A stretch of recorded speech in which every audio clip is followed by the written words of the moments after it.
For millennia, mankind has dreamed of peace. As our global community continues to evolve, as technology closes the geographic gaps between cultures, we find ourselves more and more occupied with the notion of peace. How should it be fostered? What are its obstacles? And is a great peace, a peace for all the world, attainable? To some, peace on earth is not merely a possibility, it is an inevitability. Immediately within the grasp of mankind. This is the view of over 5 million people worldwide. People from all regions of the globe who have united under one banner, the Baha'i faith. The ultimate goal of the faith, the mission of this religion, is to bring about the unification of mankind, to unite the world as one common species.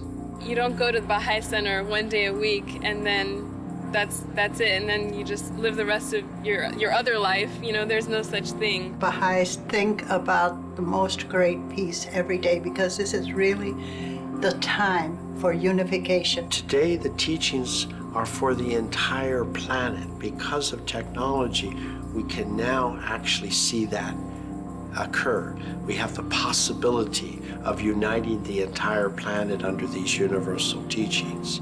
This is what we're working towards.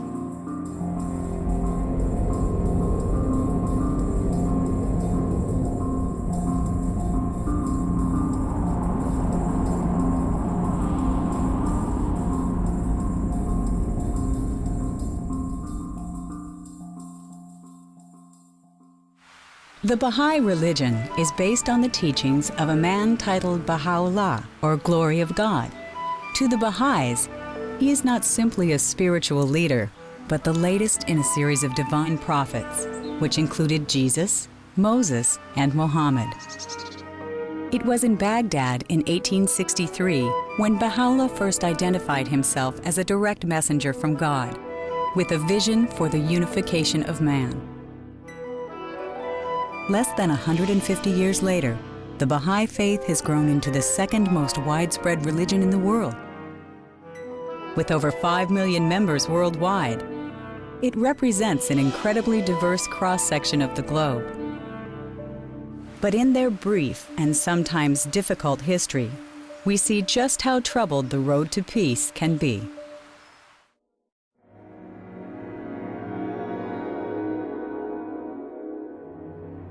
The story of the Baha'i faith begins with a religious group known as the Babis.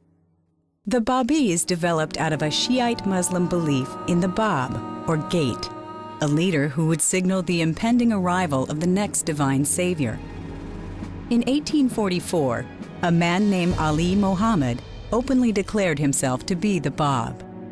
Soon, surrounding Muslims were accepting the teachings of the Bab, and they became known as Babis. Their growth worried the Muslim leadership in Persia, and they worked to silence the Bab and his followers. The Bab was arrested and placed in a secluded prison to keep him isolated from the population. Despite his incarceration, the Babi population grew to nearly 100,000 in the late 1840s. In his writings, the Bab began to lay a groundwork for the Baha'i faith that was to follow. He said that God communicated to mankind through a series of divine messengers, beginning with Adam and continuing through Abraham, Moses, Buddha, Jesus, and Muhammad. He stated that another messenger, he whom God shall make manifest, would follow after him. In his writings, the Bab also described how this religion would eventually supersede Islam, and this was viewed by the Shah as blasphemy against the Islamic faith. The government attempted to stamp out the Babis, and thousands of them were killed by the Persian army and fanatical mobs. In 1850, the Bab was executed by the Shah. Their hope was that the Baha'i movement would collapse without him.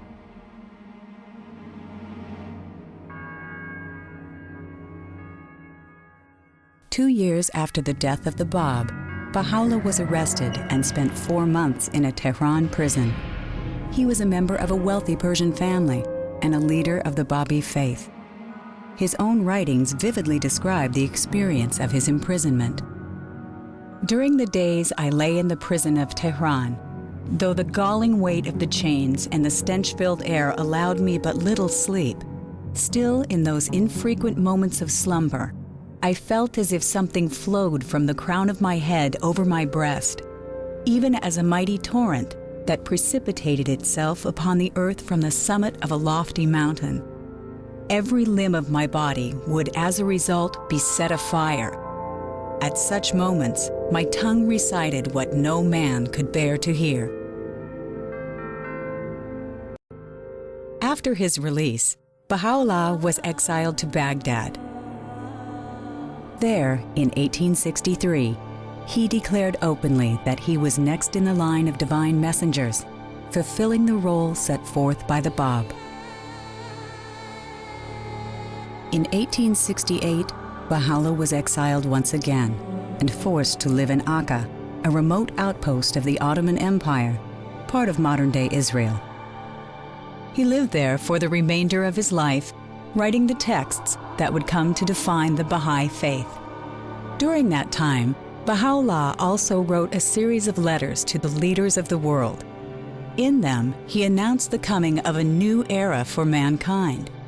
He urged the creation of an international tribunal to act as a moderator between the different nations of the world. He also encouraged systems for unifying the nations of the world, including an international auxiliary language, compulsory education, and a decrease in military expenditures. Baha'u'llah continued to write until the end of his life. He revealed over 100 volumes, which comprise the basic scriptures of the Baha'i faith. On May 29, 1892, Baha'u'llah passed away. The resting place for his body is considered by Baha'is to be the most sacred place on earth.